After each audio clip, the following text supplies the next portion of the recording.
Ladies and gentlemen, the name of this show is The Spiritual Side of Cannabis. And the next voice you shall hear will be that of the chaplain of the Lighter Than Air Ministries, Chaplain Dennis Keith Hale.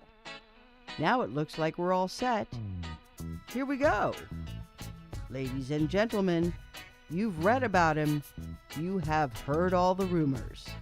So here now, direct from the studios of the Lighter Than Air Ministries in Cotati, California, stepping to the microphone, may I introduce to you the good chaplain, Chaplain Dennis Keith Hale.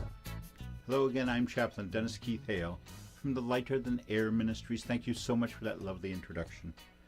I'm with you again today because our mission is growing closer and we must deal with it on an adult level.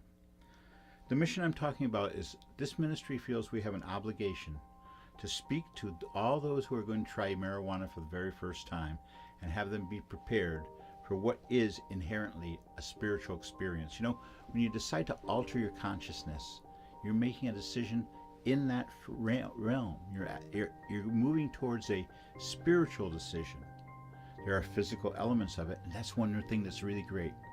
That marijuana, that feeling you feel, those physical sensations, especially the first couple times you get high, that represents a rare physical manifestation of your being, your spirit, coming alive as you smoke marijuana for the first or second.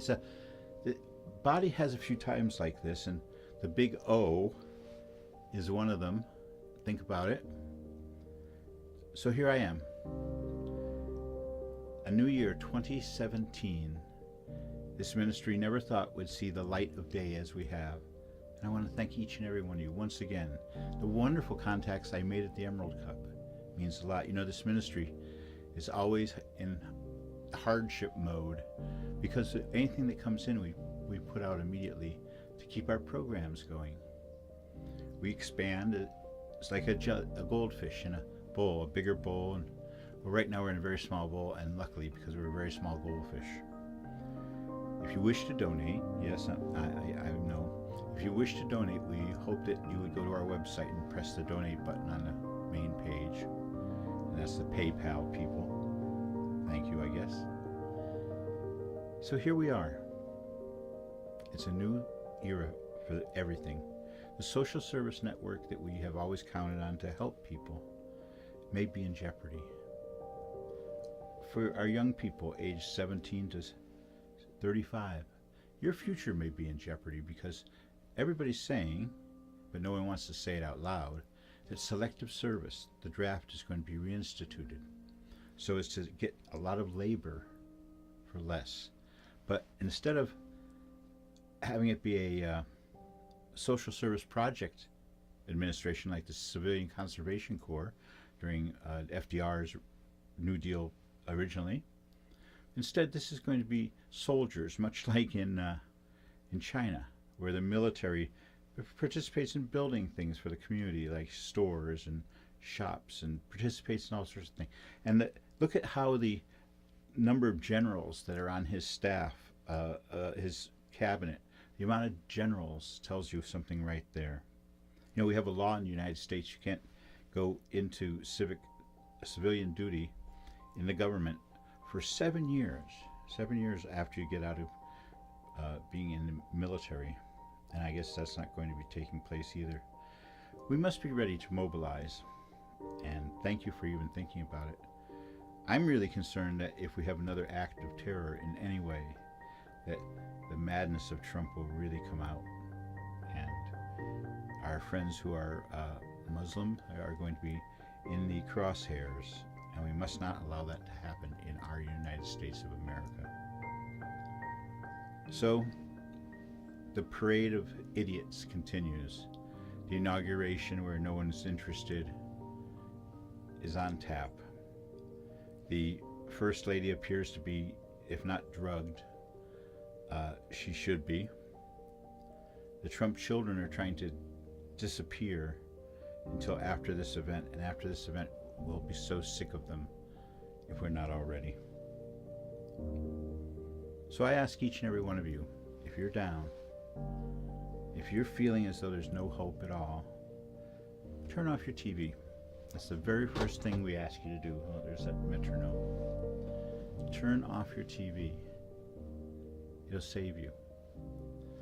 Go to your music. Turn your music on and listen to your music. Don't be duped by the media. Don't be duped by these people who control things. I appreciate the few people who watch us on YouTube. Of course, you may get our show directly on our website, and that goes up before the YouTube presentation if you're interested in such things. So we're working hard towards our goal of serving those who are going to smoke marijuana for the very first or maybe the second time. We need your help. If you're in the marijuana business, if you make money and you stand to make money off of people who are going to be smoking for the very first time, well, come along with us. We're going to be doing it too. We have received an spiritual direction to see to it that marijuana gets a fair shake. It's not fair that it's being branded as another beer, just another intoxicant. And I think the people who use it in that way are going to be emotionally not prepared for a spiritual event, because we believe at this ministry that the very decision to get high on marijuana, that very decision is in itself a spiritual decision.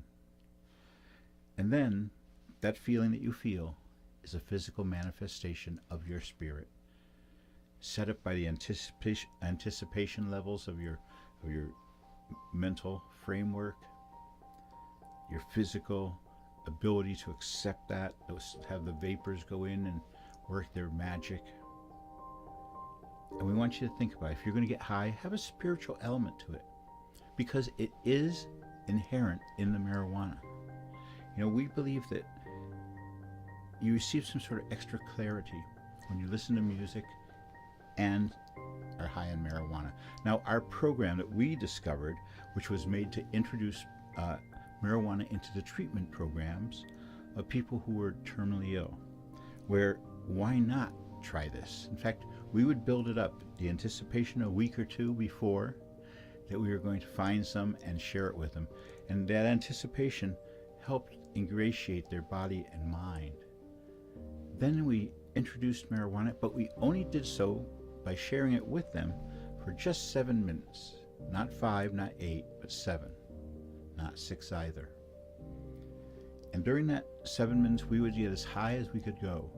You know, in the old days, we would always hold it in our lungs until it came around to us, so that we didn't, you know, sort of weird anyone out that we weren't really getting high. We were just in the chain. Also to utilize this stuff, because it was expensive and still is going to get more expensive. So now comes an opportunity for this ministry we thought we would never have. We are Californians now, and we want to be sure that all of our neighbors, all the neighbors, friends, and family, anybody who's going to start smoking marijuana for the very first time, because it's legal. A lot of people have been waiting. We get communications from people who have been waiting 40 years. We always encourage the people who we deal with who are terminally ill to make sure this is on their bucket list.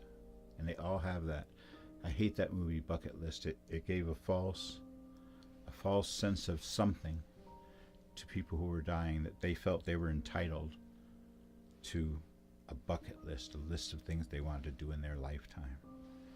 It's very difficult.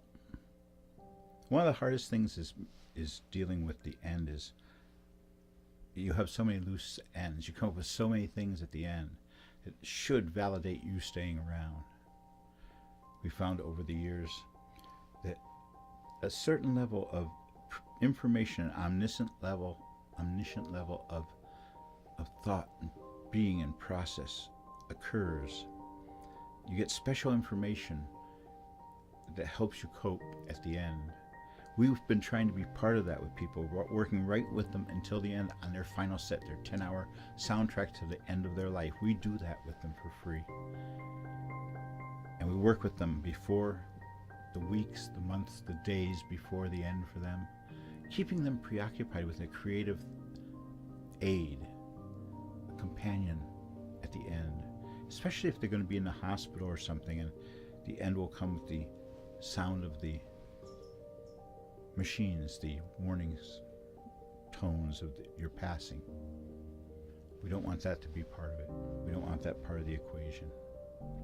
So I ask each and every one of you to go to our website, please, and read up a little bit about the Lighter Than Air Ministries. Since 1993, we've been a private and personal ministry to those who are terminally ill, and we can help if you are.